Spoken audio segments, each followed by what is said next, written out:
Vamos a hacer hoy día una clase más de neonatología. Voy a proyectar las diapositivas para empezar de una vez. Y me confirmas, René, por favor, si todo está bien. Buenas tardes, doctor. Sí, yo le confirmo, doctor. Ya, genial.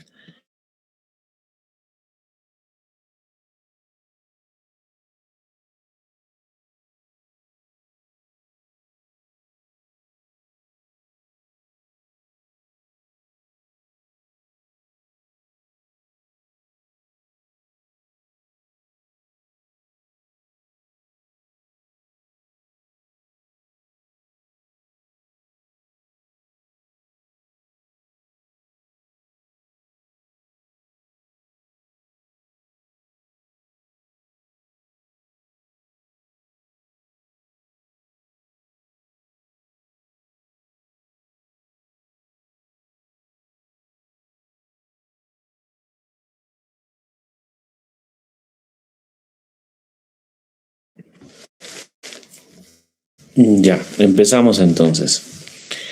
Bueno, hoy ya vamos a revisar este tema, ya que es la parte cardiológica, en lo que corresponde a malformaciones congénitas, específicamente en el periodo neonatal, ¿no? Ustedes recordarán que más o menos desde hace ya varios años, las malformaciones congénitas están cobrando relevancia, importancia, están en vigor. Actualmente están dentro de las 3 causas más importantes de muerte neonatal. Recuerden ustedes que al inicio hicimos una reseña de cuáles son las causas más importantes de muerte neonatal. Y curiosamente, las cardiopatías congénitas están dentro de ellas. En la estadística peruana y a nivel mundial hay una alarmante elevación de la incidencia de este tipo de problemas. Y también recordemos que las malformaciones congénitas tienen hasta cierto punto, en especial dependiendo del soporte logístico, la presencia de especialidades y de todo un esfuerzo conjunto del sistema de salud, hasta cierto punto sí es una causa de muerte que sí se podría, digamos, prevenir, más que prevenir, perdón, tratar, diagnosticar a tiempo a un centro especializado. Sin embargo, el problema de que sean causas de muerte frecuentes es que el diagnóstico no es oportuno y, salvo condiciones básicas, el manejo generalmente debe ser realizado en instituciones especializadas, ¿no? Por ejemplo, nosotros cuando tenemos una cardiopatía congénita neonatal compleja, tenemos 2 instituciones a nivel nacional donde en teoría podríamos darle alguna chance de manejo, ¿no? Uno es el Instituto de Salud del Niño en la sede de San Borja, y en otra situación, si es que el paciente pertenece a salud, sería el Instituto Nacional del Corazón, ¿no? Entonces, tenemos un gran déficit de centros de especialización en donde podamos gestionar oportuna y adecuadamente el manejo de las malformaciones cardíacas. Entonces, como mensaje, digamos, de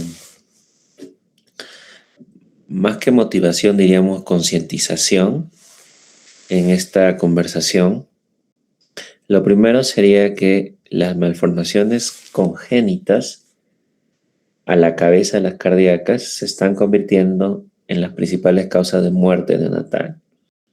Y lo segundo es que su manejo requiere un sistema de salud robusto conectado y oportuno. ¿Ok? ¿Qué podemos hacer nosotros desde donde estamos? Para eso hemos venido acá, para tratar de responder esa pregunta. Muy bien, vamos a ir recorriendo. Bueno, ustedes saben que cada enfermedad o espectro de enfermedades tiene una base siempre en la fisiología. ¿Sí? Entonces, empezamos con fisio para entender más o menos qué sucede en la etapa fetal al nivel de la circulación. Luego revisamos algo de fisiopato, qué puede fallar, qué puede no formarse bien, no formarse bien. Y después seguimos con clínica, manifestaciones, diagnóstico y intentaremos ver algunos casos, ¿no? Ya. Entonces espero que se estén pasando las diapositivas y seguimos. Entonces, pregunta, ¿cuáles son las malformaciones congénitas más frecuentes de recién nacido? Doctor, disculpe, su diapositiva no se nota. Hace ratito sí, pero ahorita no.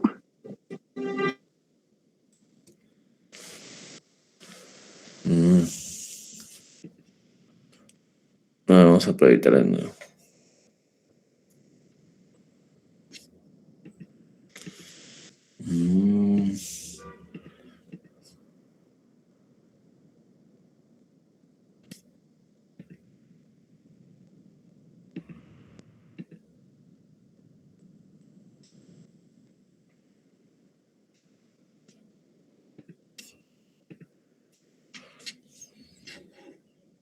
Allí sí se nota, doctor.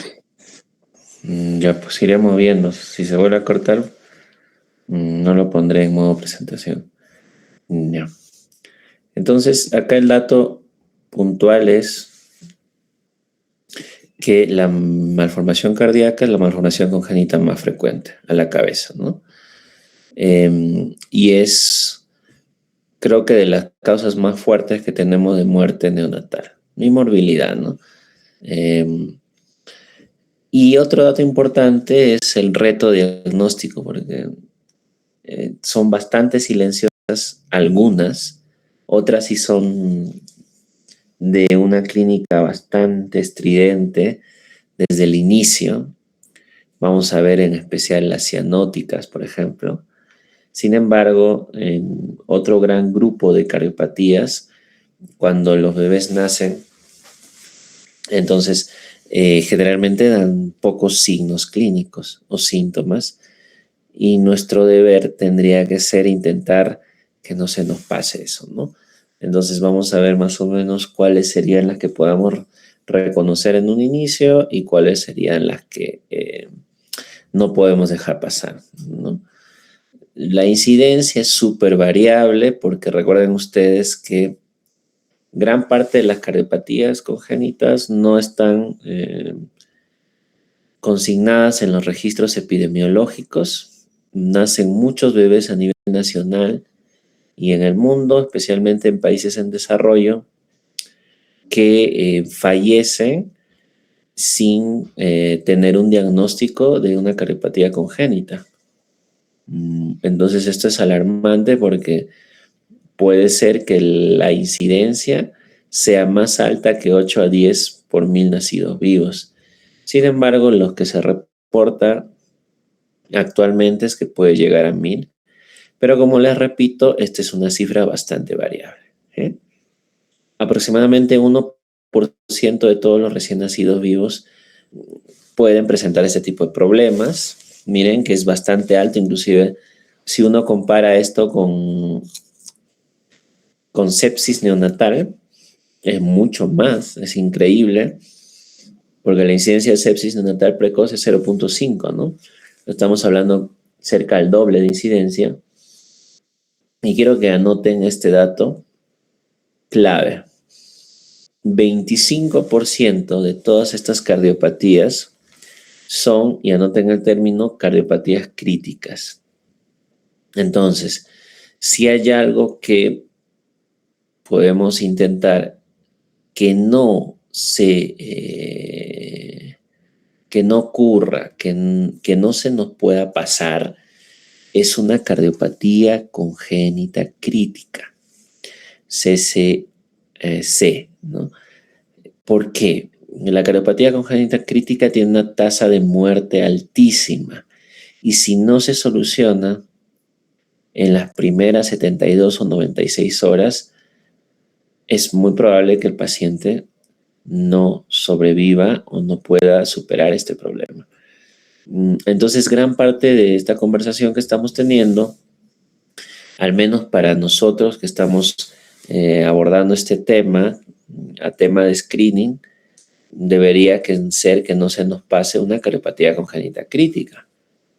Y ustedes van a ver ahora, a medida que hablamos, que las congénitas críticas son cardiopatías que nos van a dar signos y síntomas, que nos van a avisar, que nos van a decir, mírenme, aquí estoy, detéctenme, porque si no me detectan puede haber muchos problemas. ¿Sí? Ok, y no olviden, ¿cuál es la causa más importante por malformaciones congénitas? Las cardiopatías cardíacas. ¿Sí? Y las malformaciones congénitas están llegando a meterse entre las 3 o 4 causas más importantes de muerte neonatal y también en etapa pediátrica. ¿Qué puede pasar para que un bebé nazca con una malformación cardíaca, una cardiopatía congénita? Entonces, gran porcentaje de estos problemas no tienen una causa aparente. Sin embargo, en los que se ha podido hacer una revisión de factores de riesgo, han asociado ciertas enfermedades maternas o condiciones maternas a este tipo de problemas. Miren, la diabetes definitivamente a la cabeza, y yo diría que no solo pregestacional, sino gestacional, siempre debe estar presente en toda historia clínica neonatal en especial, y mucho más razón cuando estamos ante la sospecha de una cardiopatía congénita. En especial cuando la diabetes no es controlada, ¿no? Si es una diabetes súper controlada, con una hemoglobina glicosilada pues en valores normales, con un buen manejo nutricional, el riesgo baja, ¿no? Pero si hay una diabetes descompensada, el riesgo se eleva muchísimo. Lupus eritematoso también está relacionado con incidencia de cardiopatías congénitas. Siempre preguntar, aunque a veces pues los mismos mamás nos dicen, pero suceden casos en los cuales nunca se diagnosticó y recién en la gestación debutan con un lupus, ¿no? Entonces tener en cuenta eso. Las infecciones TORCH son fundamentales. No olviden el acrónimo TORCH, que es Toxoplasma rubiola, entre otras cosas. Citomegalovirus, herpes, es más, ahí faltaría la S porque actualmente es TORCH. Siempre es la indagación, y ustedes saben que en la historia clínica materna hay un segmento en los datos maternos en donde nos dice la presencia o la ausencia de TORCH, ¿no? Entonces siempre buscar en la cartilla porque generalmente las mamás no tienen mucha información sobre esto, les es muy extraño, entonces es muy difícil que verbalmente nos lo digan. Consumo de alcohol y drogas bastante, yo diría, frecuente en nuestro medio. Probablemente entre las primeras causas de malformaciones o factores, porque causas directas no están establecidas, más factores, es el abuso de sustancias y el alcohol. En especial en gestantes de edad adolescente y sin un soporte social o familiar que les permita vigilar adecuadamente la gestación. Fármacos también, bastante frecuente.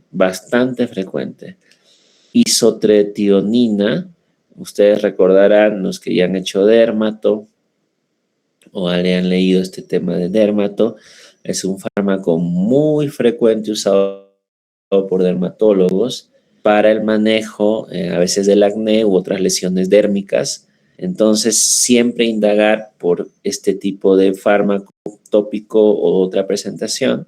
Litio, que saben ustedes que es un fármaco estabilizador del ánimo usado en psicoterapia, en psiquiatría, también puede estar relacionado. Y anticonvulsivantes, ojo, es muy frecuente la presencia de enfermedades neurológicas en gestantes. No es tan frecuente ahora, pero en nuestro país en los 90s se dispararon los casos de convulsiones por neurocisticercosis, ¿no? Y gran parte de poblaciones en regiones de sierra, por ejemplo, eran medicadas con ácido valproico, con muchos anticonvulsivantes. Entonces, hacer toda una lista de fármacos y a veces pasa, por ejemplo, que consumen, en especial las adolescentes, el tema de eh, abortivos, fármacos abortivos, entonces también produce malformaciones. Obviamente la edad materna avanzada también se está relacionado con un incremento de la incidencia, ¿sí? Muy bien. ¿Qué más podría pasar? Obviamente, si es que el bebé o la bebé tuviese un tema genético, un tema asociativo, sí se eleva exponencialmente la probabilidad de malformaciones cardíacas, ¿no? Es muy clásico que en trisomía 21, que es la presencia de un cromosoma extra en el par 21, por eso es que llamamos trisomía 21, se acompaña de múltiples manifestaciones clínicas, entre ellas la presencia del famoso canal aurículo-ventricular. El canal aurículo-ventricular, y anoten por favor, es una cariopatía acianótica. Estoy repitiendo, ¿no? El canal auriculoventricular es una cariopatía acianótica, es decir, que nos da shunt de izquierda a derecha y es causa frecuente de insuficiencia respiratoria y cardíaca en los bebés con trisomía 21. ¿Sí? Ok. Síndrome de Turner o Turner, generalmente asociado a coartación de aorta severa. El Turner es un síndrome también genético ligado a cromosoma que nos produce manifestaciones características, ¿no?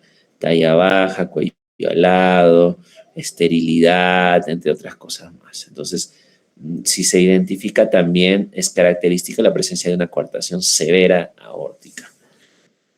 También tenemos otros síndromes representativos como el DiGeorge, que ustedes más o menos algunos podrán haber visto en la literatura. El DiGeorge es un tema más metabólico, es una carencia enzimática o una mutación enzimática que produce manifestaciones múltiples metabólicas, esqueléticas, entre otras, y que se correlaciona con un truncus, un tronco arterioso y una tetralogía. Si es un tronco severo, grande, la tasa de mortalidad es altísima, ya vamos a ver cómo es el truncus, y la tetralogía de Fallot definitivamente hacen que el pronóstico se ensombrezca. El Noonan es un síndrome bastante más raro, no es tan frecuente, pero no es tan mortal. Hay niños que vienen a la hospitalización con un Noonan, facies características, malformaciones específicas, metabólicas también, entre otras cosas, y presencia de cianosis, ¿no? Entonces, esto debido a que hay una estenosis pulmonar. Entonces, la estenosis pulmonar, para ir adelantando, es una malformación congénita cianótica, a diferencia, por ejemplo, del canal auriculoventricular, que es acianótica, ¿no? Entonces, ya vamos viendo que podemos ir nomenclando las malformaciones cardíacas de acuerdo a la presencia o a la ausencia de cianosis, que no es más que la manifestación clínica de la hipoxia sanguínea, ¿no? En sangre. Muy bien. ¿Y qué podría pasar? ¿Qué pasó? Vamos a ver. Creo que se fue. Ya. Voy a volver para que no se pierda. Y ya, creo que ya volví. Vamos a ver. Ya. Uy.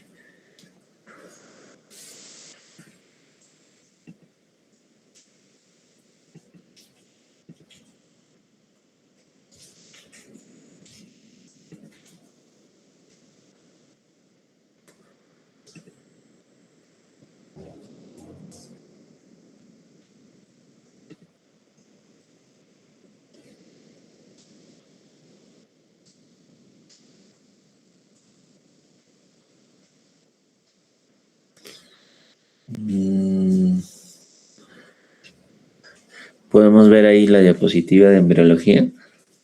Sí, doctor, sí se ve. Ya, gracias. Bueno, entonces, en ese gráfico ustedes pueden observar que el corazón es un tubo, ¿no? Es como una manguera que se va plegando, que va girándose, que eh, va enrollándose en su propio eje para adquirir la complejidad definitiva que tiene un neonato, ¿no?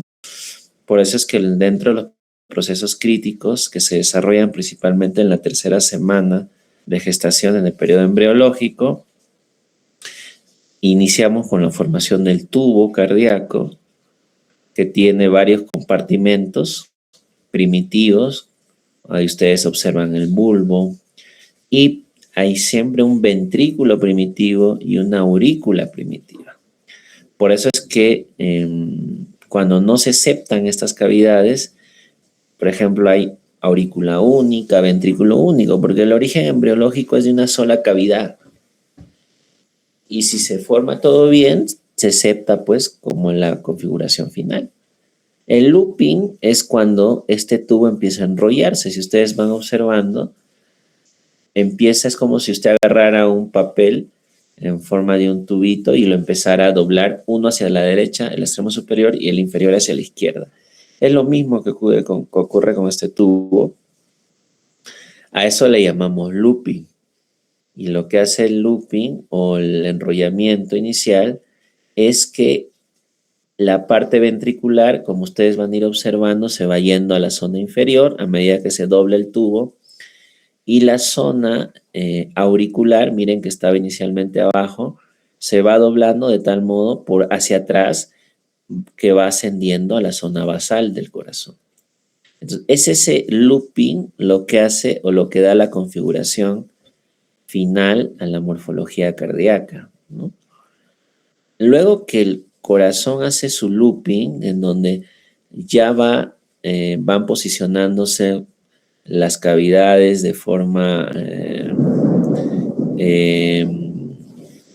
geométrica a la posición final, se da la septación. Primero se dobla, luego se septa. Y la septación lo que hace es que dividir esta gran aurícula en dos subcavidades, que es la derecha y aurícula izquierda y aurícula derecha, y del mismo modo con el ventrículo común, que se va a septar, y después de la septación se van a seguir desarrollando los grandes vasos, ¿no? Tenemos pues el tronco arterioso, miren qué interesante. El tronco arterioso no es más que el origen común de la aorta, de la arteria aorta y de la arteria pulmonar. O sea, estas dos grandes arterias, recordarán ustedes que la arteria aorta nace del ventrículo y la arteria del ventrículo izquierdo y la arteria pulmonar nace del ventrículo derecho. La arteria aorta transporta sangre oxigenada, ¿no es cierto? Y la pulmonar, sangre desoxigenada para purificarse. Pero recuerden ustedes que estas dos grandes arterias nacen de un tronco. Y este tronco se va a abrir, se va a separar para dar origen a dos arterias independientes. Cuando este tronco o truncus no da origen, no se bifurca en dos subarterias, se produce esta enfermedad que el tronco, en donde la sangre venosa y la sangre arterial se mezclan y por lo tanto es una cariopatía cianótica. ¿Ok? Es decir, se detiene la diferenciación de grandes vasos por algún motivo, de repente toma la mamá un fármaco, de repente hay un síndrome que frena la diferenciación del tronco y queda esta malformación. Y esta es una malformación crítica. ¿Se acuerdan que hablamos de las críticas? Pues el troncus es una de las críticas que si no se soluciona en los primeros días, la hemodinamia se remodela y la reparación quirúrgica es complicada. Recuerden que la reparación quirúrgica solo repara la anatomía espacial, pero en cardiología, en fisiología cardíaca, recuerden ustedes que no hay solo una alteración anatómica, sino hay una alteración hemodinámica. Y lo que mata al paciente al final es que la hemodinamia no puede volver a su inicio. Es decir, si a ustedes les gusta este tema cardiológico, hemodinámico, siempre van a trabajar con el tema anatómico, como lo hacen los cirujanos cardiovasculares o cirujanos de corazón, donde remodelan, rehacen septos, hacen switch, etcétera. Pero los hemodinamistas tienen que trabajar con el tema de la adaptación. Si no se solucionan las dos cosas, no sirven las cirugías, ¿no?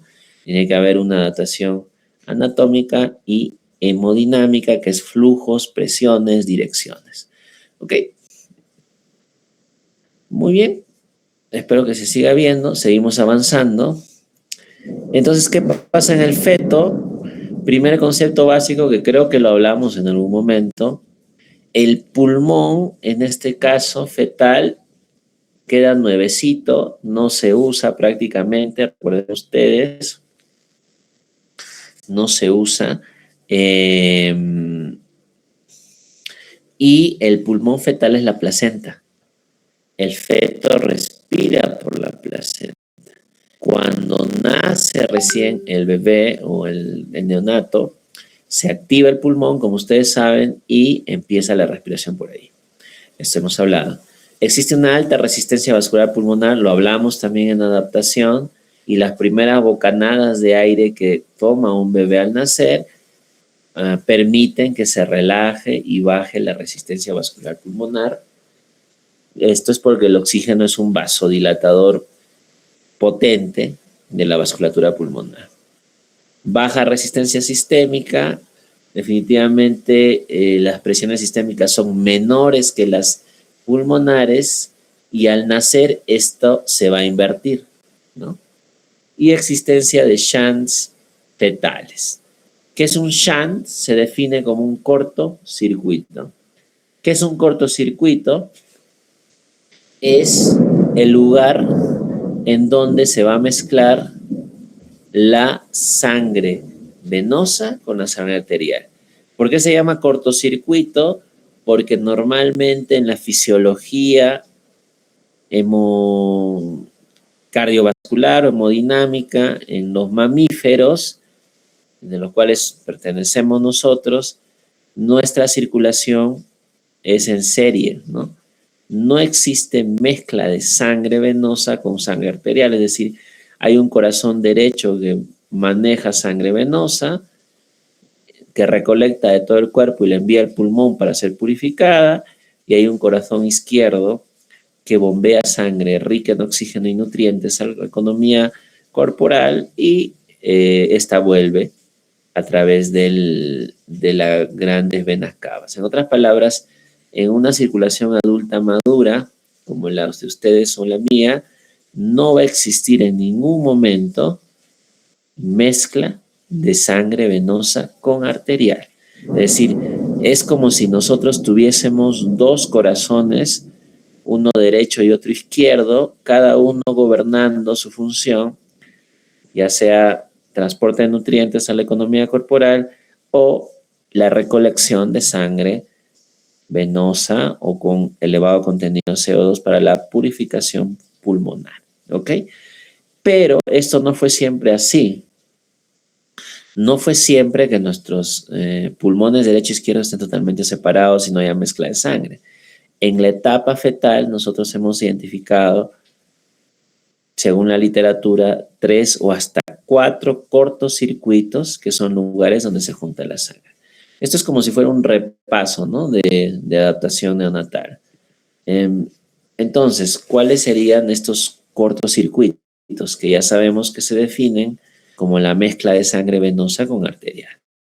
El primer gran cortocircuito, el más grandazo, el gigante, sería, empecemos a notar, la famosa placenta.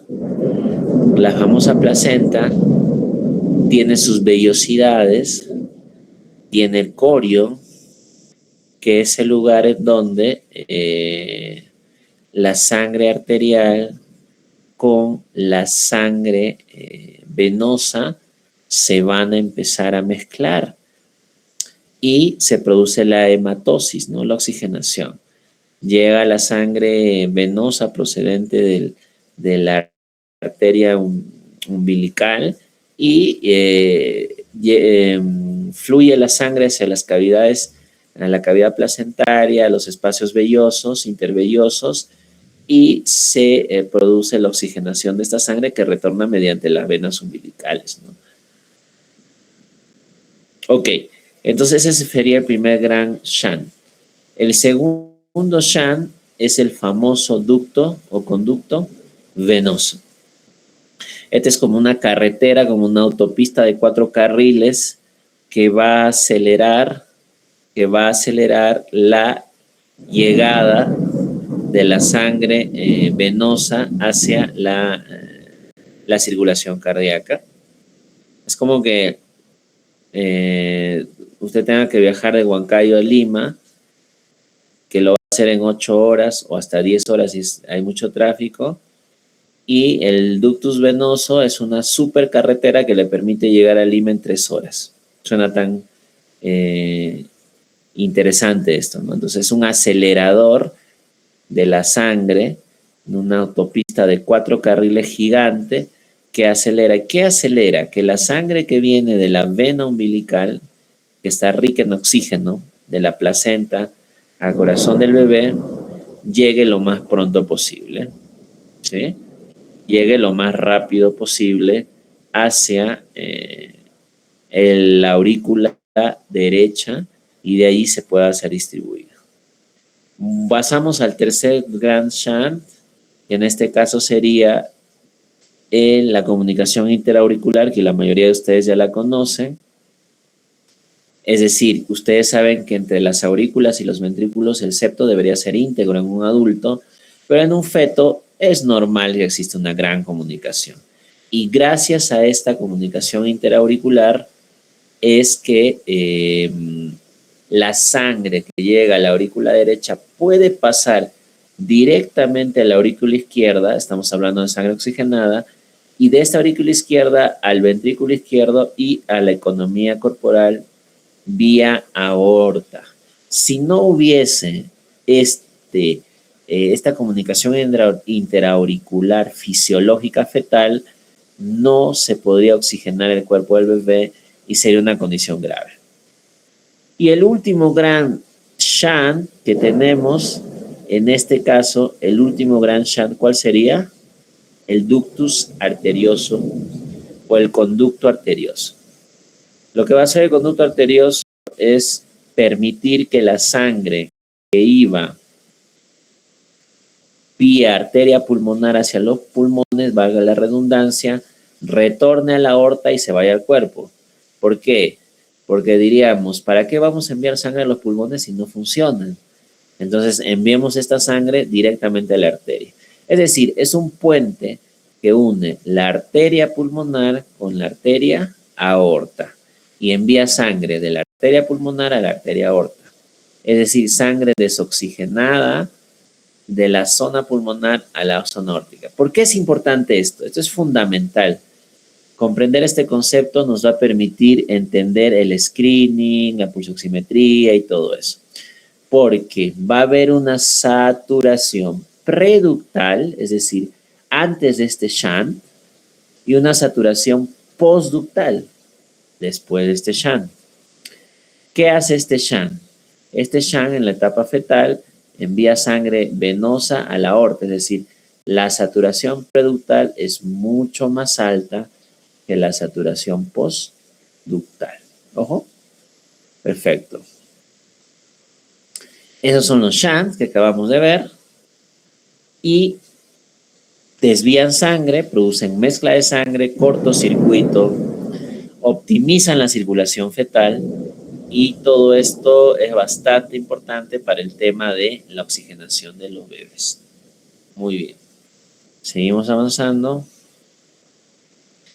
Bueno, una vez que hemos entendido cómo se forma el corazón, que es un tubo que se empieza a doblar, que se empieza a septar luego de haberse doblado y luego de septarse se empiezan a formar los grandes vasos y hemos visto inclusive que la ausencia de que este tronco se bifurque en aorta y en pulmonar da el truncus, ¿no?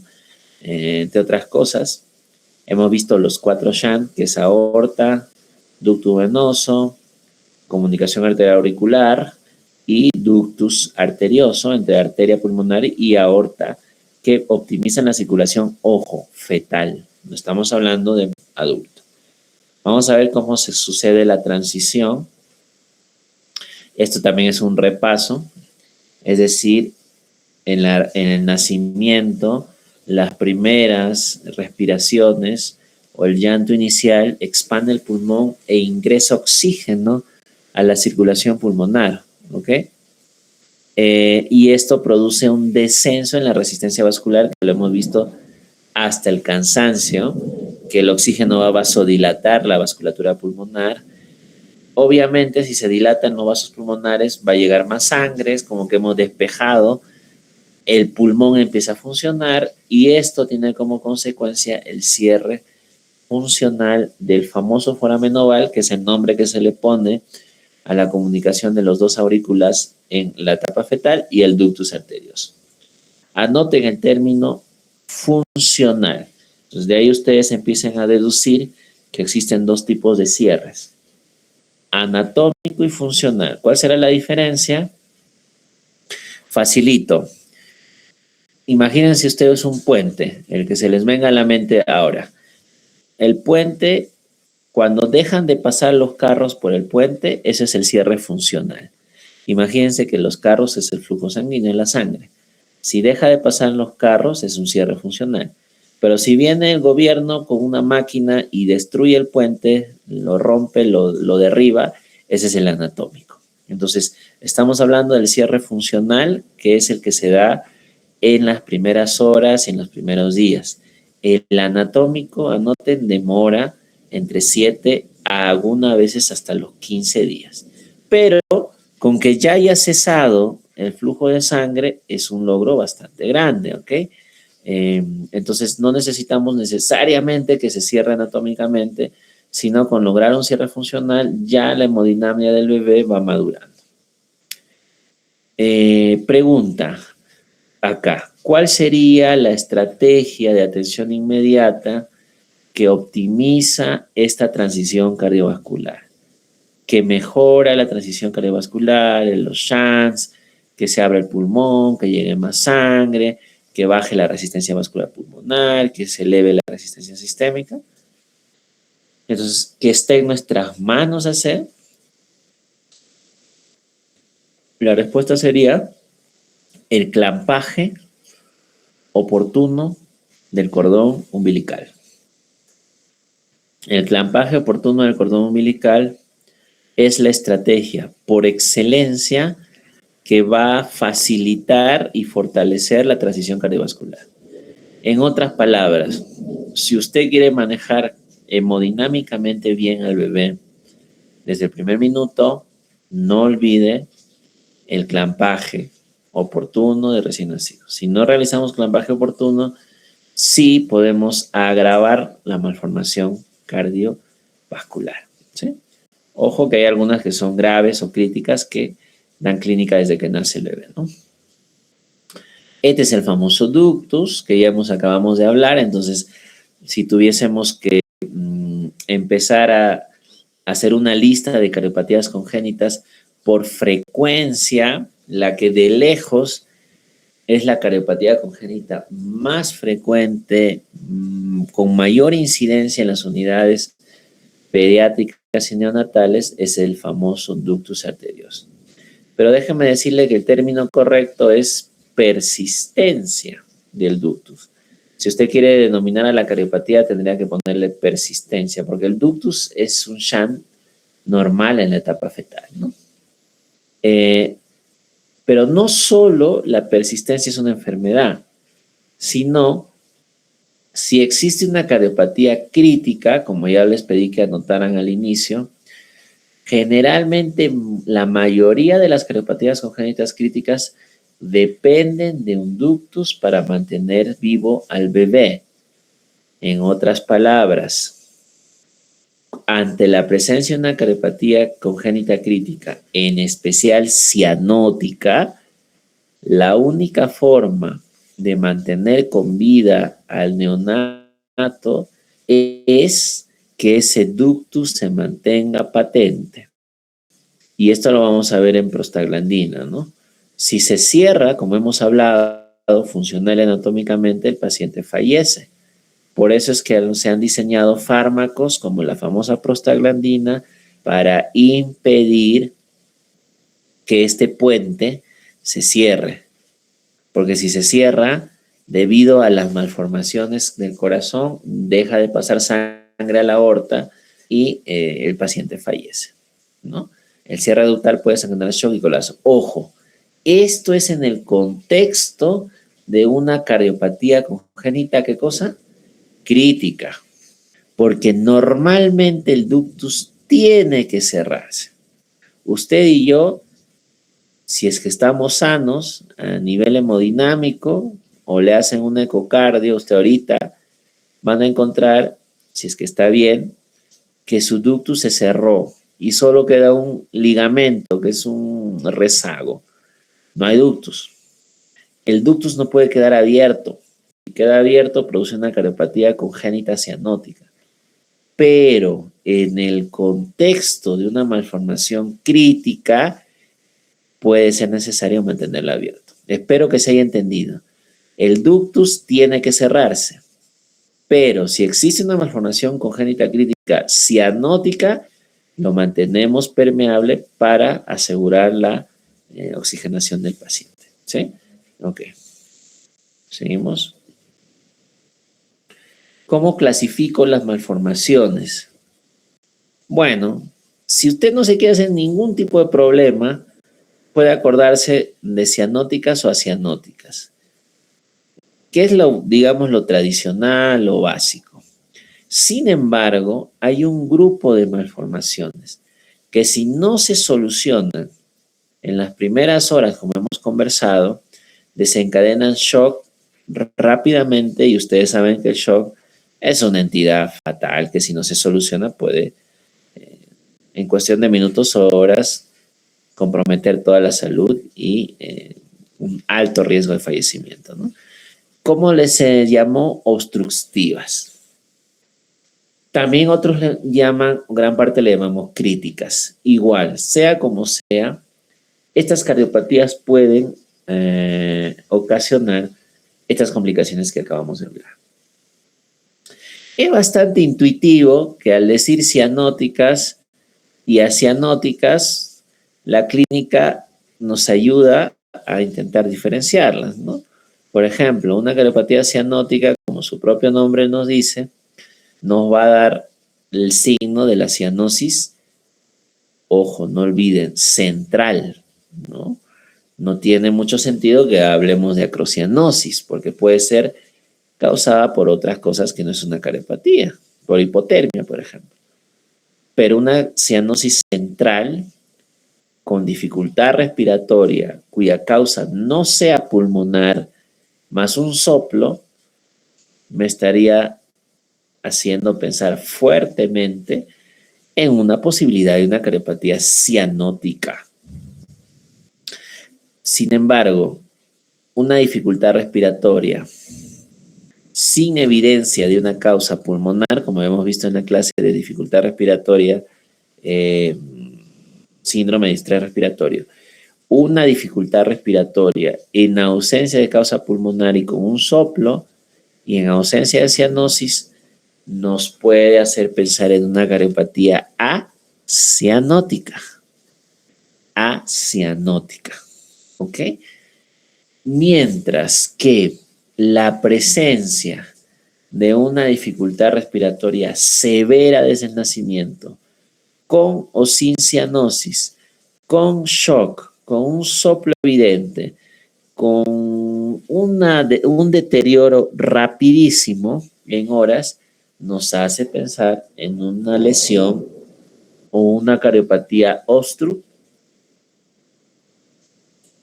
obstructiva. ¿Ok? Muy bien. Ejemplos. Ejemplos de cardiopatías. A ver, anotemos. Cardiopatía cianótica. Acianótica, que es lo más frecuente. ¿Cuáles habíamos dicho que es por naturaleza la más frecuente, la más prevalente? Es más en altitud. Hay una controversia y se piensa que es más frecuente. Ojo, a la cabeza, la persistencia del ducto arterioso. ¿Estamos claros? Ya. Luego seguiremos con el CIA, que es la comunicación interauricular, el CIV, que sería la tercera, la comunicación interventricular, ojo, estamos hablando de cianóticas, y la gran cardiopatía del síndrome Down, ¿cuál sería? El canal aurículo-ventricular. Pero creo que está claro, las más representativas, espero que lo hayan anotado. PCA, CIA, CIV, tabique o canal auriculoventricular. Hay muchísimas más, ojo. Sin embargo, estas no se nos deben pasar. ¿Cuál sería la clínica? Dificultad respiratoria de origen no pulmonar desde el nacimiento, soplo cardíaco y veremos otras ayudas diagnósticas. Entre otras, congestión, ¿no? Ya vamos a ver por qué. Cianóticas, también una clínica parecida, pero existe la presencia de cianosis. Ejemplos representativos muy frecuentes: tetralogía de Fallot, estenosis pulmonar o hipoplasia pulmonar a la cabeza, ¿no? Entre otras cosas más. Truncus también, que hemos visto. Transposición también. Ok. Y las obstructivas. Las obstructivas son lesiones severas. Hipoplasia corazón izquierdo, hipoplasia corazón derecho, una coartación de aorta, es decir, es una emergencia. Esto es una crítica. Vamos a seguir avanzando. ¿Qué pasa en una cariopatía cianótica? No olvidar el cortocircuito que persiste, que no debería persistir, pero persiste, es de derecha a izquierda. ¿Qué es derecha a izquierda? Pulmón a general, venoso arterial, derecha a izquierda. Ejemplo, si usted tiene una tetralogía de Fallot, le va a enviar sangre desde la arteria pulmonar hacia la aorta. Eso es derecha a izquierda, ¿no? Entonces, nos va a dar cianosis, nos va a producir un shunt derecha-izquierda. Clásicamente el signo es la cianosis generalizada, la hipoxemia profunda, más no el edema pulmonar, que es un signo clínico o una manifestación básicamente de acianóticas. Repito, mientras la manifestación de cianóticas es la hipoxemia profunda, la manifestación clínica más frecuente de las acianóticas es la congestión pulmonar, porque recuerden ustedes que las presiones hidrostáticas en las arterias, aorta y otras demás, es mayor que en las arterias pulmonares y hay fuga de agua al capilar, al intersticial, que se puede traducir en un edema agudo de pulmón. Muy bien, entonces no olviden, Ese es el mecanismo básico. Ahí están las palot, la transposición, el tronco, la atresia tricuspidia. Las acianóticas ya estábamos revisando. El shunt se invierte. Tiene como consecuencia fundamental, anoten por favor este término, hiperflujo pulmonar. ¿Qué es hiperflujo? Pongamos un ejemplo. Tenemos un CIB grande, comunicación interventricular. La pregunta es, ¿en qué cavidad del corazón hay más presión? Les pongo dos alternativas. Alternativa 1, ventrículo derecho. Alternativa 2, ventrículo izquierdo. ¿En cuál de estas dos cavidades cardíacas existe más presión? En el neonato, ojo, la respuesta sería en el ventrículo izquierdo, donde las presiones izquierdas son hasta 6 veces más que las presiones derechas. Por eso es que cuando nos miden la presión arterial, aórtica y la presión derivadas, es valores de 100, 90, 60, como de acuerdo al paciente. Mientras que cuando miden las presiones en las derechas, en la arteria pulmonar, con catéteres, es 1/6 de la presión sistémica. ¿Por qué nos dice todo esto, doctor? Que si yo tengo dos cavidades y hay un hueco entre estas dos cavidades y hay más presión en la zona izquierda, la sangre va a ir de izquierda a derecha. ¿Y qué significa esto? Entonces va a llegar más sangre de la que debería llegar. ¿A dónde? Al pulmón, porque va a llegar más sangre de izquierda a derecha a la arteria pulmonar y la arteria pulmonar va a incrementar su presión hidrostática y esto va a producir fuga de líquidos al intersticio. ¿Cómo se llama esto? Edema agudo de pulmón y también se produce una insuficiencia cardíaca. Entonces, ¿qué clínica tienen? Manifestan principalmente la taquimia como la clínica más relevante. Son bebés que pueden respirar 80, 90, 100 veces por minuto, ¿no? Y obviamente si hay agua en el pulmón, uno puede auscultar sucrépitos y otros signos clínicos. Un soplo gigante por el shunt de izquierda a derecha, multifocal, dependiendo de la extensión, ¿no? Definitivamente si es ciquito, es un bebé, un niño que no crece. Esto se llama hiperflujo pulmonar. Mientras que las cianóticas pueden dar hipoflujo pulmonar. Van a tener radiografías más negras, digamos hablando así criollamente.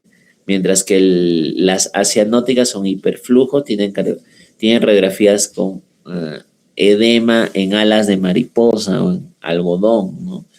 Pues por el agua que ha fugado, ¿no? Por el agua que ha fugado. Muy bien. Y las obstructivas. No olviden las obstructivas. El nombre lo dice todo. Es una obstrucción. Puede ser una obstrucción izquierda o derecha. No se olviden. Obstrucciones izquierdas por excelencia. Miren ustedes acá. La coartación es como que estoy regando el jardín con la manguera y piso la manguera. Piso la manguera. Estoy coartando la manguera.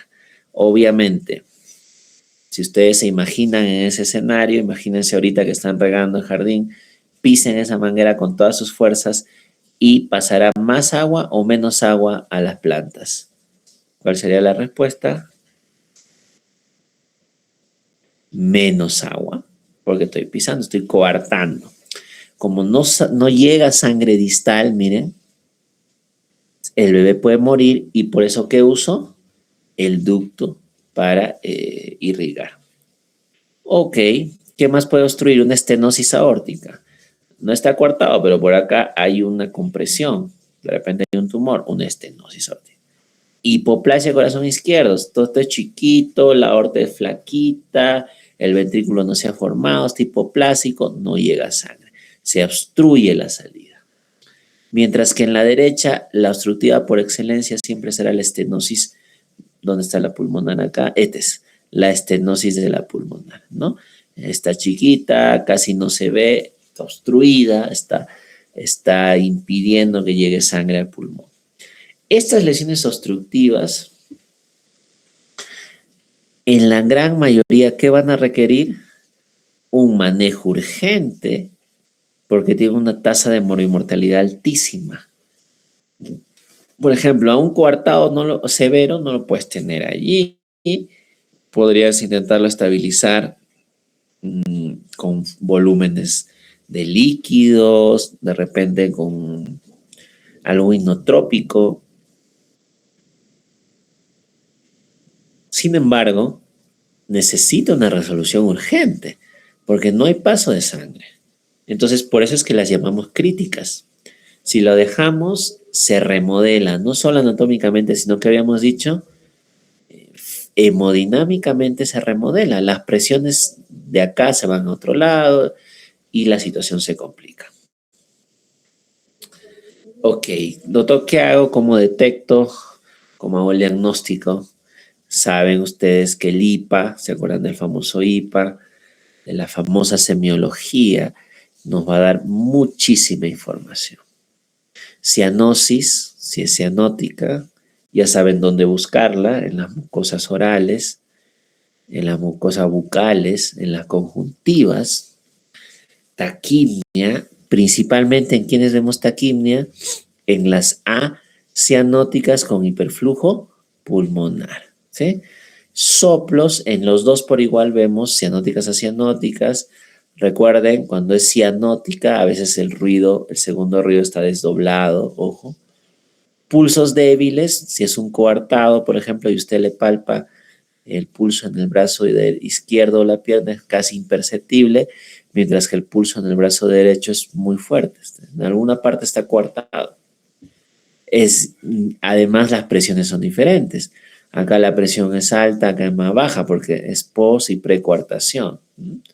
Por eso es que en la sospecha de coartados mandamos medir la presión en los 4 extremidades o en los 4 miembros. Hepatomegalia, ojo, anoten, en especial en las cianóticas o en las obstructivas, y shock, obviamente. Si le hago un clampaje inmediato más una coartación, una atresia tricuspidia, una atresia pulmonar severa, no lo trato, no le doy oxígeno, no le doy un soporte inotrópico, no le doy buen volumen, un volumen que requiera, sí puede dar un shock, y ustedes saben que el shock es el paso previo a la disfunción multiorgánica. Los soplos pueden ser de muchas naturalezas. Acá no vemos tanto la semiología del soplo clásica que vemos en niños grandes y adultos, soplo maquinaria, soplo musical, envase, focos.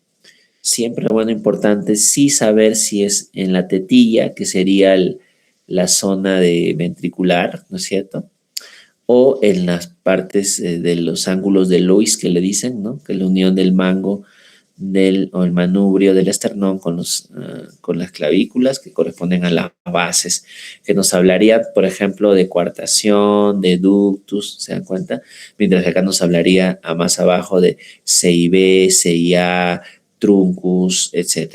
Entonces, pueden localizarlo en el ápex, en la base, en la tetilla, que es el cuarto espacio intercostal, en los segundos espacio intercostal, en los soplos. De repente pueden tratar de identificar si es en maquinaria, si es sistodiastólico. Sin embargo, no es tan clarito esto como en la semiología del pediátrico adulto y de otros grupos etarios de mayor edad. Muy bien. ¿Por qué produce cianosis todo este problema? Porque hay hipoxemia. ¿Cómo se define hipoxemia? Disminución de la presión parcial de oxígeno en sangre.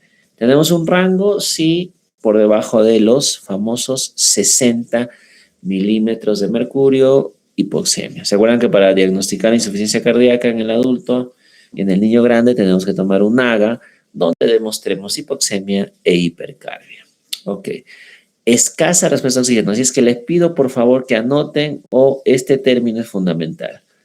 ¿Cómo yo distingo una hipoxemia pulmonar? Hemos hablado en la clase de distrés, hemos hablado de cianosis, hemos hablado de distrés de adulto neonatal, distrés respiratorio neonatal, SALAM, yo qué sé, taquipnia.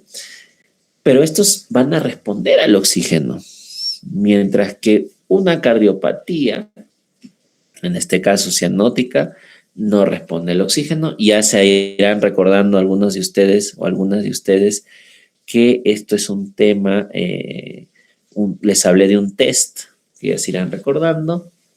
Y miren, este dato también es bonito, interesante. Hay poco distrés respiratorio comparado con la magnitud de la hipoxemia. Está como una saturación de 60, exagerando, ¿no? 60, bajísima, y su distrés es mínimo, es poquito. Tiene un Silverman solo en 3, en 3, en 3, en 3. Ese es el que tiene una alta sospecha de cardiopatía congénita.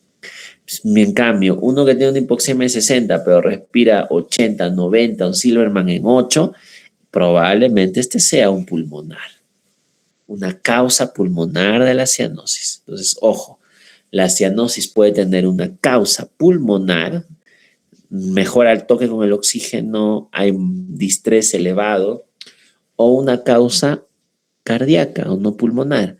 Es decir, no responde al oxígeno, está cianótico, está con un poco de distrés, usted le pone FiO2 100% y no eleva la saturación, y el distrés respiratorio es poquito comparado con la magnitud de la hipoxemia, entonces la sospecha de una cariopatía cianótica.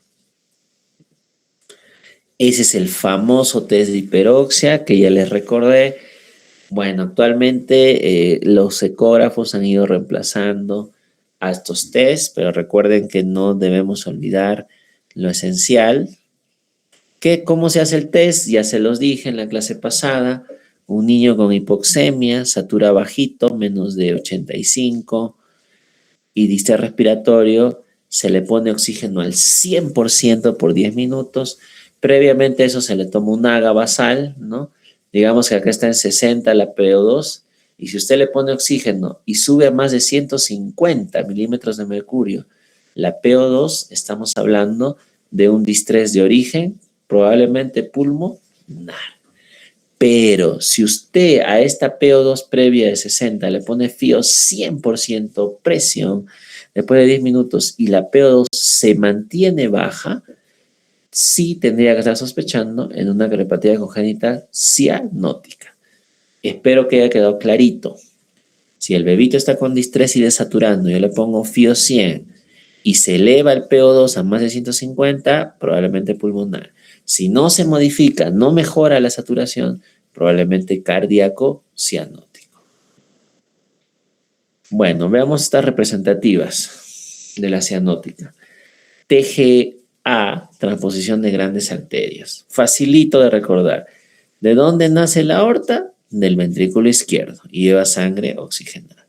¿De dónde nace la pulmonar? Del ventrículo derecho y lleva sangre venosa hacia los pulmones vía su rama derecha-izquierda para que se oxigene.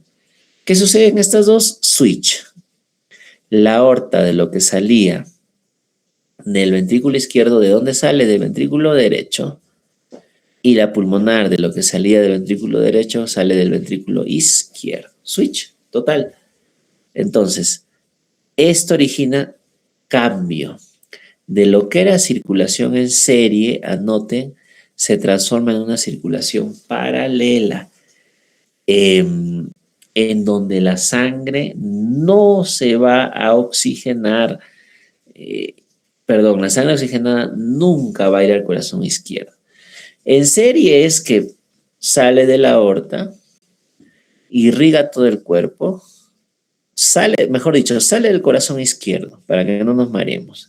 Sangre rica en oxígeno sale del ventrículo izquierdo vía aorta, arco aórtico, arterias, baña el cuerpo en oxígeno, en nutrientes. Luego el cuerpo empieza a recoger la sangre desoxigenada, sangre venosa, y llega ¿hacia dónde? Hacia el corazón derecho vía aurícula derecha y luego ventrículo derecho. Y acá va a ir al pulmón para que se purifique del pulmón a la aurícula izquierda. En otras palabras, miren, sale sangre de un corazón, en este caso del izquierdo, y llega a otro corazón, al derecho. De este corazón derecho sale sangre al pulmón y llega al corazón izquierdo. O sea, hay conexión entre los dos corazones sin mezcla de sangre. Eso es lo normal. Eso se llama circulación en serie. Sale por acá, llega a la derecha, llega al pulmón. ¿Ven? Miren cómo es en serie. Eso es en serie. Los que han armado circuitos en primaria nos hacían armar con foquitos en serie. Eso es en serie. ¿Ven? Recorre ambos corazones sin mezclarse. Pero pasa paralelo. ¿Cómo es paralelo? ¿Cómo es la TGA? Sale la aorta del ventrículo derecho con sangre venosa, recorre el cuerpo y ¿a dónde llega? Al ventrículo derecho. Sale sangre del ventrículo izquierdo de la pulmonar, llega al pulmón y ¿a dónde vuelve? Al ventrículo izquierdo. Cada corazón hace un bucle infinito de circulación. La aorta infinitamente enviará sangre venosa al cuerpo y lo retornará a la aurícula derecha, y la pulmonar infinitamente envía sangre al pulmón y retornará al corazón izquierdo. Nunca se tocan, como en serie, pero no hay serie, es paralela. Esto ocasiona la muerte instantánea si es que no hay mezcla. Pregunta, ¿qué les dije que manteníamos permeable para que haya mezcla y el paciente pueda sobrevivir?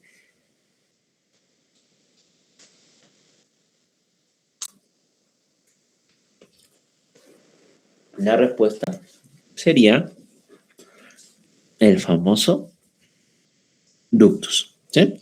El famoso ductus. Ya, perfecto. Si no se mezcla la sangre de la TGA, el bebé fallece.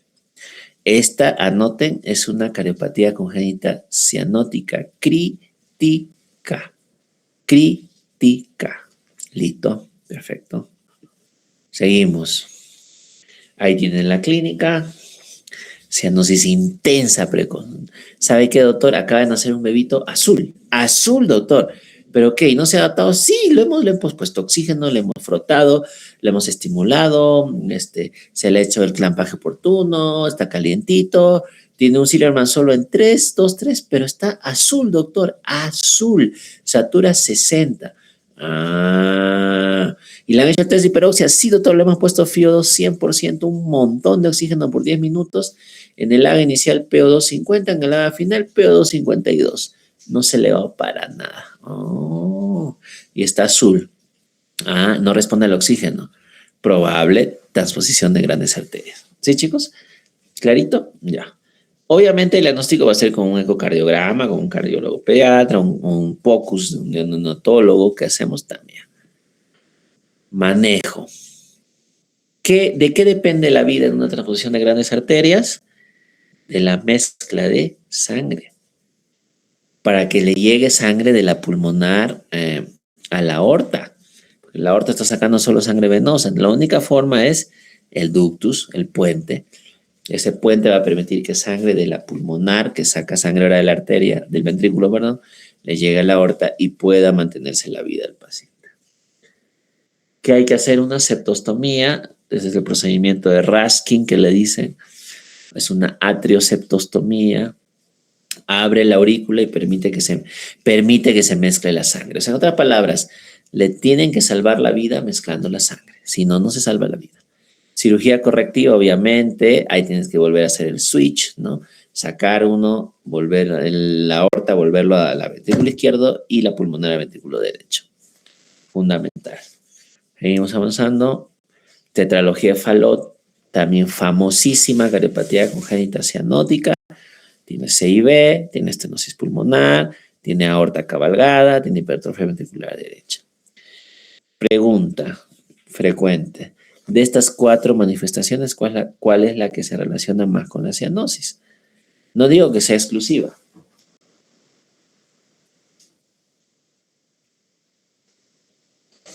La respuesta sería la estenosis pulmonar. Entonces, anoten.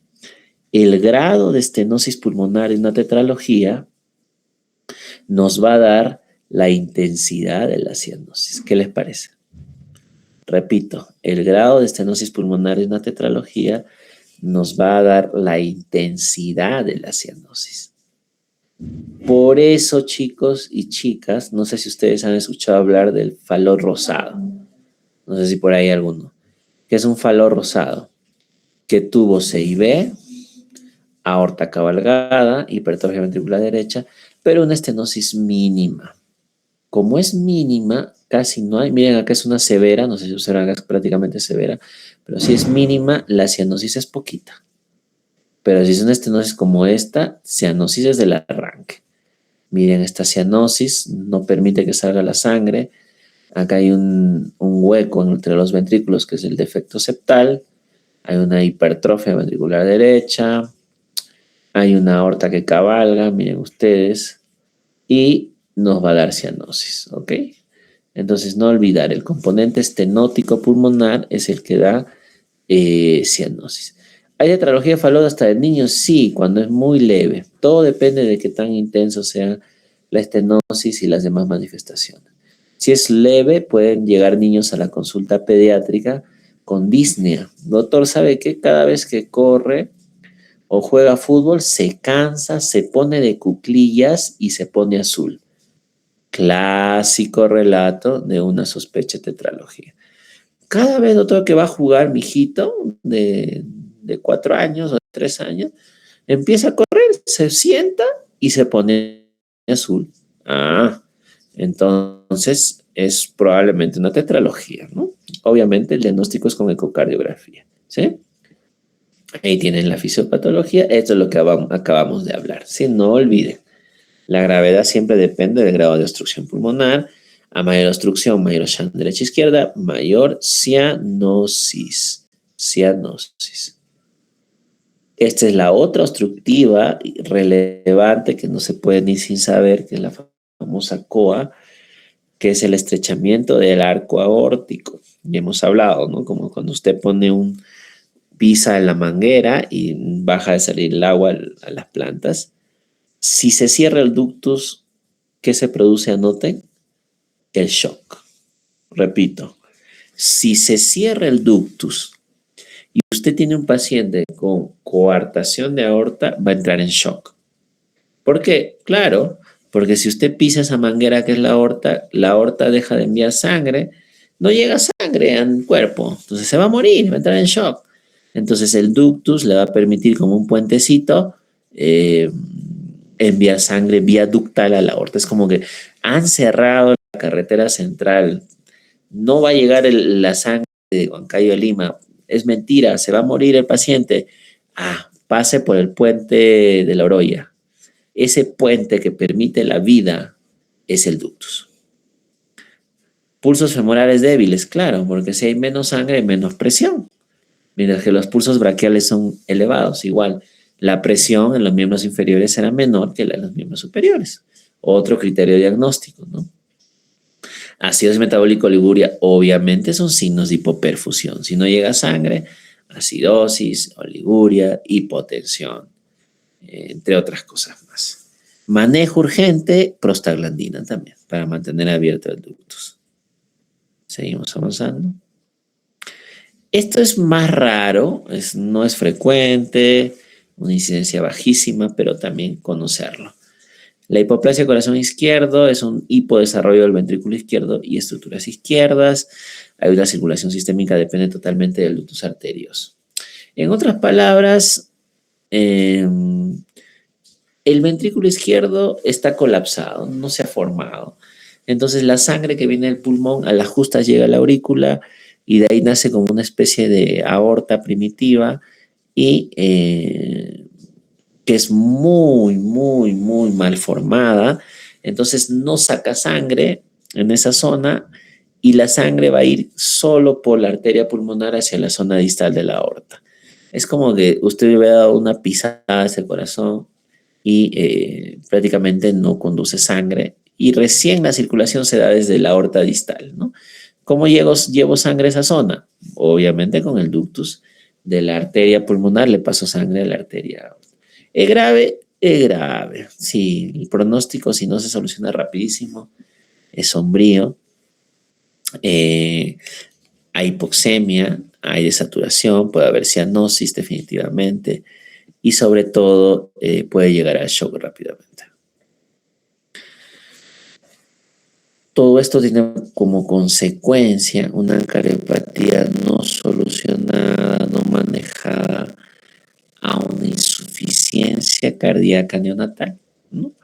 Obviamente, cuando es crítica, como ustedes han visto, el falot, han visto la transposición, entre otras cosas más, si no se soluciona puede matar al paciente, pero si es una, por ejemplo, un síndrome de Down con un canal o con un CIB grande, no lo va a matar ahorita, pero le va a dar una ICC en meses o si es muy chiquita en años, pero lo más probable es que en los primeros meses, ¿no? Como hemos visto. Tiene taquimia, no come bien, suda, hepatomegalia, no gana el peso. A eso podríamos agregar el soplo, ¿no es cierto? Y quizás un patrón característico radiológico. Así que no olviden, si es leve, puede ser causa de hipoalimentación. Vamos a ver. La hipertensión pulmonar no es una malformación en sí, no es que sea una malformación propiamente dicha. No. Es una consecuencia de una mala adaptación del neonato, ¿no? No recibió oxígeno, no lloró, hizo hipoxemia al nacer y por eso es que las arterias pulmonares quedaron con su resistencia alta. Porque recuerden, ¿cuál es el vasodilatador más potente en el neonato? El oxígeno. Por eso es que cuando se asfixian los bebitos, tienen hipertensión pulmonar. Obviamente, no les llega oxígeno a los pulmones, no se relajan, no cae la resistencia pulmonar y por ende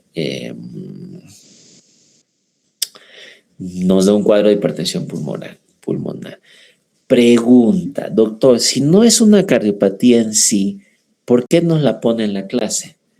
Porque puede simular, anoten, una cardiopatía congénita cianótica. Repito, la hipertensión pulmonar persistente puede simular una cardiopatía congénita cianótica. ¿Va a haber cianosis? Claro. ¿Puede haber soplo? Claro. ¿Puede haber dificultad para respirar? Obvio, sí, pero no tiene malformación del corazón. Es que no se ha relajado la vasculatura pulmonar, la resistencia es altísima, la causa más frecuente es la hipoxemia, la asfixia, y necesita oxígeno, pero no es causa pulmonar, es causa de que persiste la resistencia elevada. ¿Qué otra causa de hipertensión otra conoce? El SALAM o ENSAM, síndrome de aspiración meconial, causa frecuente de hipertensión pulmonar. ¿Qué otra causa? La asfixia que hemos hablado, la hipoxemia periparto, ¿no? Ok, seguimos. ¿Qué más uso para diagnosticar una cardiopatía congénita? Nuestro quinto signo vital, la oximetría de pulso. La radiografía de tórax clásicamente nos da ciertos patrones. El ecocardiograma, el electroencefalograma, el EKG, que nos da el trazado de la actividad cardíaca, nos puede dar ondas que manifiesten hipertrofia, por ejemplo, ventricular derecha, puede darnos bloqueos, como puede suceder en la tetralogía Fallot. Pero el gol estándar al final es un ecocardiograma. Es el método definitivo de diagnóstico de una cardiopatía. A veces hay cardiopatías difíciles de detectar con ecocardiogramas y los cardiólogos pediatras nos piden tomografías con contraste de corazón y grandes vasos para poder dibujar las variantes o las malformaciones. ¿Sí? Entonces, más o menos ese es el arsenal con el que se cuenta para diagnosticar. Bueno, entonces clásicamente se le va atribuyendo, digamos, a cada cardiopatía un cierto patrón característico. Miren, todo esto lamentablemente está mermando, está bajando. No les digo que no sea tan útil para cuando ustedes sigan avanzando. Les digo que siempre lo vamos a tener en cuenta, pero no nos dan el diagnóstico definitivo. Más sí nos pueden ayudar a sospechar. Por ejemplo, miren, ustedes tienen una radiografía de tetralogía Fallot severa que nos da una imagen en zapato sueco. ¿Ok? Muy bien. Digamos que la transposición de grandes vasos nos da corazón en forma de huevo, que le dicen, ¿no?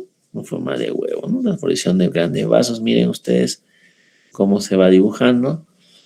O sea, que no tenga este patrón no significa que no tenga ese ojo. No tiene la placa. No, esto coincide en varios bebés, pero no coincide en otros, ¿sí?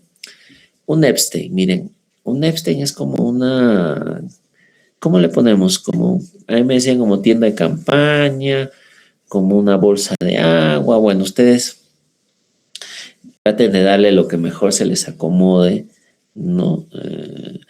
Es que les cuento que estas bolsas antiguamente eran bolsas, así se guardaba el agua antiguamente en las grandes caravanas, ¿no? En unos bolsones, por eso quedó con ese nombre, ¿no? Pero bueno, ustedes pueden interpretar, pero miren, es un corazón grande, gigante, que ocupa gran parte de los campos pulmonares, es simétrico, es un super corazón, a diferencia, por ejemplo, de la transposición, corazón en forma de huevo, el zapato sueco del falot. Y conexión anómala de las arterias pulmonares también da una silueta cardíaca en forma de muñeco de nieve. Vamos a ver si acá tenemos algunas imágenes más. Aquí está, ¿no? Un Epstein, un zapato sueco, huevo, ¿no? Transposición. Perdón, esta es tetralogía. Epstein es la tienda de campaña. Ahí tienen ustedes. Miren, este es un Epstein severo, ¿eh? Prácticamente ocupa todo el tórax, gigante. Muñeco de nieve, transposición. Entre otras cosas. Vamos a ver si tenemos acá otra imagen. Bueno, zapato sueco, falot, transposición de grandes vasos, como hemos hablado, signo de huevo. Caja, le dicen, miren acá en Latinoamérica, a esta forma de Epstein. Acá hay otra cariopatía, no les voy a desarrollar porque es un tema un poquito ya anexo, pero solo les voy a mencionar que se llama drenaje venoso pulmonar anómalo, que se ha encontrado en niños que tienen neumonías a repetición. Cada 2 o 3 meses neumonía. Entonces tienen el signo de la cimitarra. ¿Qué es la cimitarra? La cimitarra era un instrumento que es como una guitarra que usaban antiguamente en los acordes de música. Y es como que a la zona derecha del corazón le ponen una línea blanca más como una cimitarra. ¿Sí? Pero si es un drenaje venoso pulmonar total, es el signo del muñeco de nieve. Ok, muy bien. A ver si vemos más acá. Ya. Doctor, entonces, ¿qué hago cuando tengo una cariopatía? Bueno, es un súper reto, les diré, complicadísimo. Para eso se crea el famoso screening o tamizaje. Así como hemos visto screening en varios, por ejemplo, en hipoglicemia, ¿no? Hacemos el screening en los prematuros, en los pequeñitos para la gestacional, en los macrosómicos. También se ha elaborado un screening para cardiopatías porque hemos visto que gran parte no se diagnostica y su pronóstico es malo si pasa esto. En resumen, porque les pediría que ustedes lean a detalle el tema de screening, pero en resumen, a nivel del mar, si la saturación es menos de 90%, en cualquiera de las 4 extremidades, estaríamos hablando de un screening positivo. Si usted mide pre y postductal, ¿se acuerda que hemos hablado de este concepto en la fisiología? Es decir, le pone el pulsioxímetro en el brazo derecho, anota, luego le pone en el brazo izquierdo, en los pies, y anota. Eso es una saturación pre-postductal. El brazo derecho siempre es preductal y el resto de extremidades postductal. Si es más de 3 la diferencia, ejemplo, en el brazo derecho tiene 92, en el brazo izquierdo tiene 82. Es de 10 puntos. Es también un screening positivo. ¿Sí? A nivel del mar, si es que está entre el 90 y 94, también se considera positivo. Pero les pediría que recuerden los 2 primeros, ¿no? Saturación menos de 90 mantenido y diferencia preposductal más de 3, a predominio obviamente la pre. Hay casos que se invierte, pero bueno, esto es lo más frecuente. ¿Cómo será la saturación a 3.200 metros, 3.600 metros? El punto de corte es 88, ¿no? Baja 2 puntos. Ok, seguimos avanzando. La prostaglandina. Si yo sospecho una cariopatía congénita crítica, está azul desde que nace, doctor, no mejora, le hice el test de la hiperoxia, tiene un Silverman solo en 2 o 3, pero está azul, satura 60, tiene un soplo, vemos que el pulmón está comprometido, yo puedo iniciarle empíricamente la prostaglandina. Doctor, ¿por qué prostaglandina? Porque para que se cierre el ductus se secretan los inhibidores de la prostaglandina, porque la prostaglandina abre el ductus o lo mantiene permeable, lo mantiene patente, ¿no? Entonces, si yo quiero evitar este cierre funcional, ¿se acuerdan que se dan todos? Le infundo este fármaco y permito que el ductus no se cierre y la sangre que pasa por le salve la vida al bebé. La dosis siempre es de 0.01 a 0.1 microgramo kilogramo minuto, siempre empezando con la dosis más baja, porque dentro de los efectos adversos es apnea. Si usted le pasa muy rápido o una dosis de arranque muy alta, puede ser apnea, puede ser hipotensión. Y me olvidé de poner fiebre. Anoten, por favor. Apnea, hipotensión y fiebre son efectos adversos del uso de prostaglandina. Pero obviamente tengo que estar preparado porque sé que la prostaglandina la puede salvar. ¿Cómo enfocas un recién nacido cianótico? Bueno, fácil. Evalúa el origen. Nunca te olvides. Siempre evalúa el origen. Pulmón, corazón, pulmón, corazón, pulmón, corazón. Ya tienes tus herramientas, tienes tu test de hiperoxia, tienes radiografía, puedes hacer una interconsulta cardiólogo, etcétera, etcétera. Evalúa la perfusión. De nada sirve filosofar la causa de la cardiopatía si es que mi bebé está en shock. El shock es mortal si no se maneja. Si no maneja y no responde, es muy duro. No se puede. Si la perfusión es buena, yo puedo seguir pensando que es, pero si está con un llenado capilar más de 4 segundos, central, periférico, pulsos débiles, la piel está fría, la piel está sudorosa, está en shock, está taquicárdico, está en shock, está hipotenso, que es lo último, ojo, lo primero siempre es la taquicardia. Tengo que manejar el shock, bolo de repente, o de repente inotrópico, yo qué sé. Pulsos femorales, comparo con los braquiales. Si sospecho en coartación de aorta, siempre los pulsos femorales son más bajitos que los braquiales, ojo. Y las presiones en las piernas son más bajas que las en los brazos. Saturación pre y postductal. ¿Para qué nos sirve esto?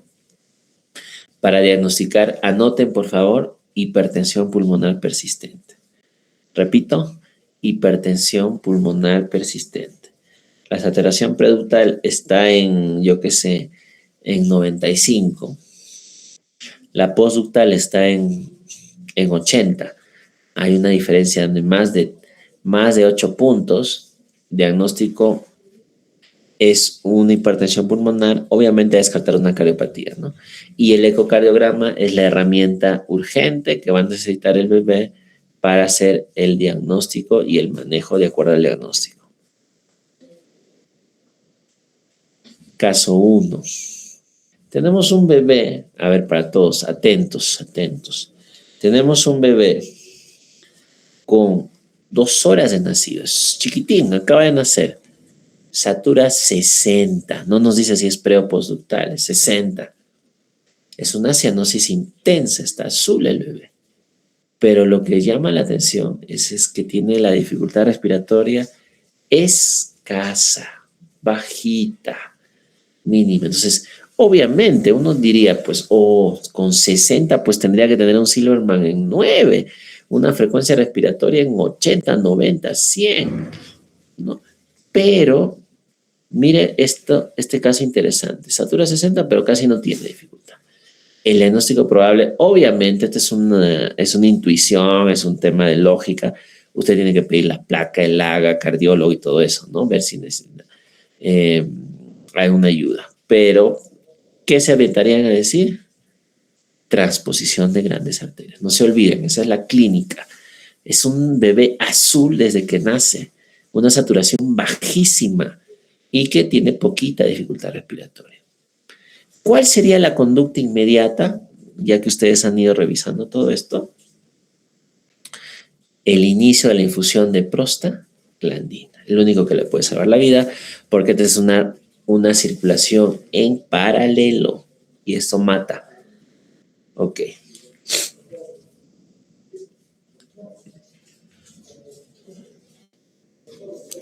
Ya les puse el diagnóstico, pero bueno, no es que tengan que adivinar, hagan el análisis. Este bebé tiene 4 días, ya no es el anterior. Está en shock, miren, está en shock, tiene una acidosis profunda. Dato clave, pulsos femorales débiles. ¿Qué podemos agregar? Hipotensión o presión más baja en las piernas. Oliguria, o sea, hay signos de que no le llega sangre al cuerpo, chicos. ¿No? ¿Por qué? Porque la coartación es en el arco aórtico, está arriba, está casi en el cuello y todo lo demás no recibe sangre. Entonces, miren, si a eso le agregamos que los pulsos braquiales están todavía conservados y la presión braquial es más alta, y ustedes lo han leído, es una COA. ¿Cuál sería mi movimiento más rápido? Si está en shock, tendré que manejar el shock corriendo, si no se me va a ir. Y iniciarle también prosta para que se pueda perfundir por el ductus. Se dan cuenta que el ductus salva la vida en determinadas cariopatías. Ojo, estamos viendo las críticas, ¿sí? Las cariopatías críticas. 3. Este es un RN, no nos dice qué edad tiene, solo nos dice que acaba de nacer.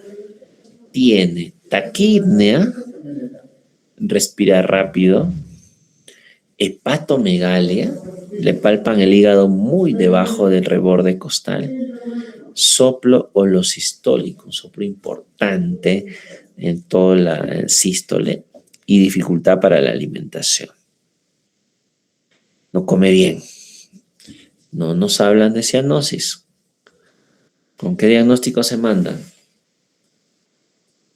No los puedo leer si anotan, porque si salgo de esta ventana se desarma todo. Pero ustedes anoten si es que alguno quiere participar.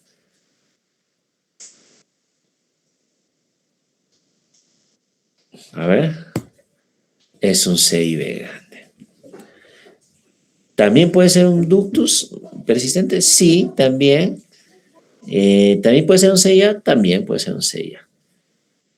Pero el soplo holosistólico nos hace, digamos, inclinarnos un poquito por el CIB grande.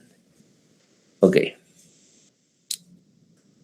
Errores frecuentes. ¿Qué puede pasar? ¿Por qué se nos puede pasar una cardiopatía? Pensar que la ausencia de soplo descarta cardiopatía. No, doctor, usted no me puso en mi caso clínico soplo. Como no me pone soplo, no tiene cardiopatía. Error, horror, ¿no? A veces están y a veces no están. Ojo los soplos. Por ejemplo, en una estenosis pulmonar severa, no hay soplo porque no le llega sangre a la circulación pulmonar y la falla no es a nivel ventricular, sino en la arteria pulmonar, ¿no? Otro error, confundir shock cardiogénico con sepsis. Interesante porque la sepsis nos puede dar taquicardia, fiebre y todo, pero el shock cardiogénico es por una cardiopatía congénita, ¿sí? No palpar pulsos femorales, entonces no se olviden. No podemos diagnosticar, por ejemplo, una coartación si no palpamos pulsos femorales y los comparamos. Y retrasar la prostaglandina. Chicos y chicas, en otras palabras, cuando ustedes atiendan un parto por alguna cosa del destino, tienen un bebé azul completamente, que acaba de nacer, su distrés es mínimo y desatura horriblemente, ¿qué tendrían que hacer? Iniciarle su prosta o llevárselo corriendo al hospital para que le inicien la prosta, porque puede ser una malformación crítica, una transposición, una estenosis, una hipoplasia pulmonar, una coartación de aorta. ¿Sí? Entonces no olviden, bebé azul, que no cuadra que sea respiratorio, una desaturación bárbara, un Silverman bajito, yo puedo empezar una prostaglandina para salvarle la vida.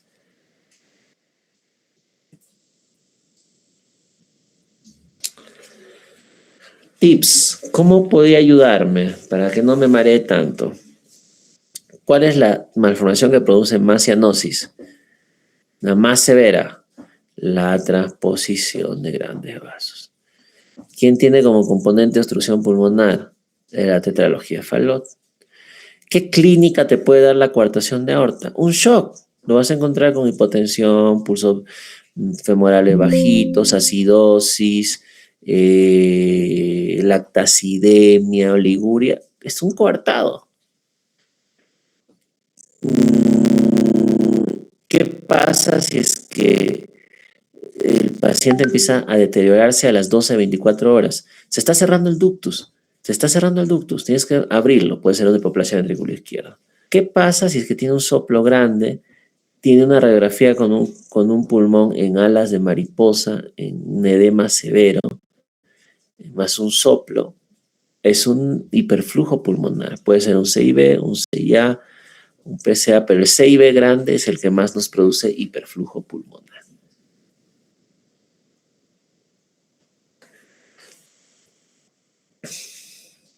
No se olviden, no es solo pensar en la anatomía. No, doctor, en la transposición de los grandes vasos, la arteria sale, la aorta sale del ventrículo derecho y la pulmonar sale del ventrículo izquierdo. Y le cambiamos de nuevo en la operación, en la cirugía, le volvemos la aorta al ventrículo izquierdo y la pulmonar al ventrículo derecho. No, no, no. En cardiopatías, en hemodinamia, como les había manifestado, los que quieran seguir avanzando eso, ya lo irán revisando, se piensa en términos hemodinámicos. El shunt es de izquierda a derecha, la resistencia es alta, es baja, el flujo es alto, bajo, etc. No basta con pensar en estructura, sino cuál es la dirección del shunt. En otras palabras, usted tiene que saber determinar cuál es la dirección del shunt. ¿Sí? Ok. Toda cianosis neonatal, y acá me faltó agregar central, requiere estudio. No es que, sí, pues está azulito en la boca y, bueno, pero no se distrae. Uf, ya le llevaremos fruta, ¿no? Para que esté ahí cumpliendo lo que le hayan dicho. No puede dejar ir una cianosis neonatal central. No puede dejar ir. Pide ayuda, pídale una placa, pida que le hagan pulsoximetría prepostductal, llame al cardiólogo, palpe pulsos, ausculte bien, hágale por último un test de hiperoxia si es que no tiene un cardiólogo. Tiene oxígeno, puede hacerle una hiperoxia, ¿se dan cuenta? Entonces no deje ir. El ductus puede salvar la vida. Bebé azul que tiene poquito distrés, ni bien nace, ojo, cianosis central, sí puede usted decidir iniciar prosta para mantener el ductus permeable y salvar la vida. La oximetría natal salva vidas, claro, sí, porque a veces se nos pasa. No detectamos a tiempo. Muy bien. Les hago estas preguntas. ¿Por qué algunas cardiopatías inician tras 48 horas? ¿O tras 96 horas? ¿O tras 4 o 5 días? Respuesta, anoten, por la caída de las presiones pulmonares. Recién se dan en las primeras horas, a los primeros días. Hay otras que se demoran más, otras menos. ¿Cómo diferencio una hipertensión neonatal, una hipertensión pulmonar de una cardiopatía cianótica? Lo que hemos hablado. ¿Cómo lo hago, chicos? Pongo pulsoxímetro pre y postductal. Si la diferencia es más de 10 puntos, es una hipertensión pulmonar. Cardiopatía nos va a dar hipoxemia en todo nivel, ¿no? Y obviamente la ecocardiografía nos va a decir la diferencia definitiva. ¿Cuándo inicio prostaglandina? Ya lo hemos hablado hasta el cansancio. Neonato con cianosis central severa, hipoxemia y un distrés que no cuadra, no correlaciona, no es coherente, es muy bajito, obviamente usted va a buscar soplo, le va a palpar pulsos, va a hacer una placa, de repente encuentre un patrón característico, ¿no? Un signo del huevo, ¿no? O de yo qué sé, de un zapato sueco, yo qué sé. Usted puede iniciar el ductus. Perdón, puede iniciar la prostaglandina. No olvide monitorizar apneas, fiebre, que son efectos adversos frecuentes. ¿Qué lesiones son ductus dependientes? Respuestas: TGA a la cabeza, coartación de aorta a la cabeza, hipoplasia corazón izquierdo, hipoplasia ventricular izquierda, falot severo. ¿Sí? No recordemos más porque eso es lo más frecuente. Ok, entonces recuerden que las malformaciones congénitas cardíacas no requieren diagnosticarlas en ese momento. Hay que hacer un tamizaje siempre. Revisen las tablas de tamizaje. Pongan en internet, es más, hay una publicación ya por altitud que ha salido. ¿Cómo se hace el tamizaje?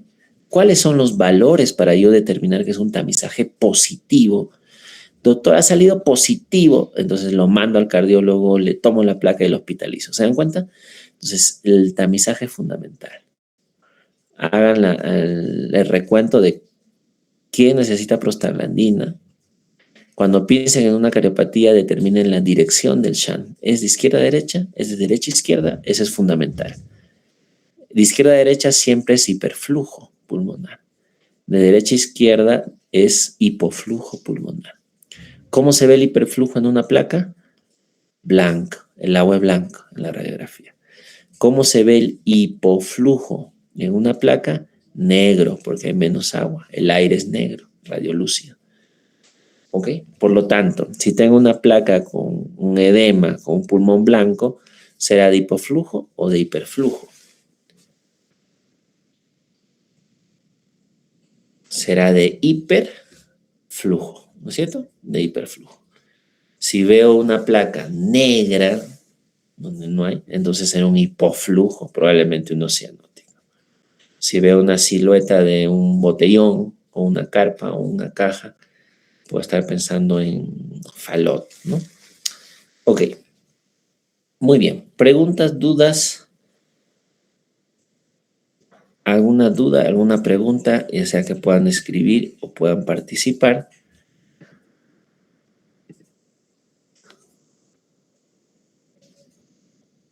Muy bien. Entonces les pido que lean cardiopatías, porque esto es solo la introducción. Ojo, los libros de cardiopatías son gigantes, ¿no? Entonces, con este conocimiento fresquito que ustedes tienen ahora mismo, busquen un libro de cardiopatías congénitas y revisen los gráficos de las direcciones, la clasificación. Y solo así ustedes estarán preparados para sus casos clínicos que pueden venir en el examen. Obviamente los que han estado presentes, ¿no? Ustedes se van a beneficiar de la comprensión y podrán afrontar su examen de una mejor manera.